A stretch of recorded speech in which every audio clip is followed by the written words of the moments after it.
আল্লাহর কাছে অনেক দোয়া করেছি, অনেক কান্নাকাটি করেছি, বাবা মা অনেক পরিশ্রম করেছে, তাদের সাধ্য মিটেছে, এটাই আমার কাছে অনেক। তো কেন খারাপ করে?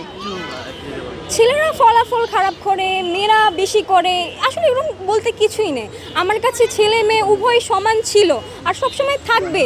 তারা যে বেশি কষ্ট করেছে সে বেশি পেয়েছে। এখন মেয়েরা যদি ছেলেদের থেকে বেশি কষ্ট করে থাকে অবশ্যই তারা ভালো রেজাল্ট করেছে, ছেলেরা যদি কষ্ট করতো তারাও ভালো রেজাল্ট পেত। এটা সম্পূর্ণ পড়াশোনার উপরে ডিপেন্ড করছে, এটা হচ্ছে গিয়ে জেন্ডারের উপর ডিপেন্ড করছে না যে মেয়েরা ভালো করছে ছেলেরা ভালো করছে। পড়াশোনা করলে এমনিই ভালো করা যাবে। সব মিলিয়ে আর এই পরীক্ষার ব্যবস্থা নিয়ে কিছু বলার আছে?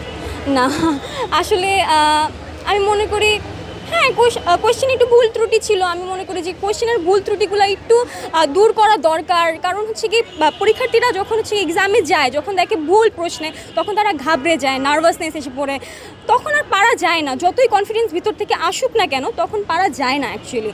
তো এই যে ভুলগুলো, প্রশ্নের মধ্যে ভুল, প্রশ্ন কঠোর করুক কোনো সমস্যা নেই, কিন্তু প্রশ্নের মধ্যে যাতে ভুল না থাকে এই দিকে যাতে একটু ভালো করে খেয়াল রাখা হয়, এটাই আমার।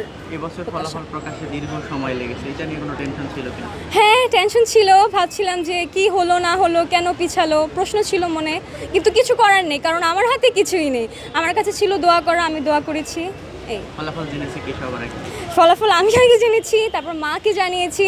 মা প্রথমে বিশ্বাস করতে পারেনি, পরে ওই তো আল্লাহর কাছে অনেক দোয়া করেছি, অনেক কান্নাকাটি করেছি, বাবা মা অনেক পরিশ্রম করেছে, তাদের সাধ্য মিটেছে, এটাই আমার কাছে অনেক। কি আসছে রেজাল্ট?